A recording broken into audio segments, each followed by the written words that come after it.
So hey guys welcome back to my new mini vlog. आज चाहिँ म बिहान भ्यू टावर गएँ। त्यहाँबाट चाहिँ मर्निङ भ्यू एकदमै बबाल आउँछ है। अनि दिउँसो यस्तो झ्याउ लागिरहेको थियो, त्यो पनि आफ्नो लुगा त धुनै पर्यो क्या अरे। अनि कुलोमा गएर अमला खाँदै लुगा धुँदै गरेँ है। त्यसपछि घरमा आएको त मम्मीले मासु पोलिरहनु भएको रहेछन्। अनि हामी मासु खाएर मोहरीतर्फ लाग्यौँ नुहाउनको लागि।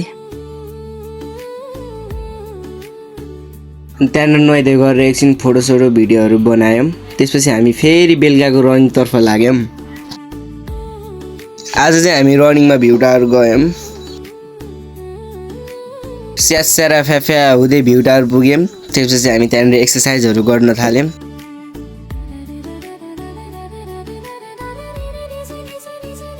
एक्सर्साइज गर्न पनि एकदमै बबाल रमाइलो लागिरहेको थियो क्या है। आमा ज्यान पनि पसिना खलल निस्के, एकदम बबाल रमाइलो क्या।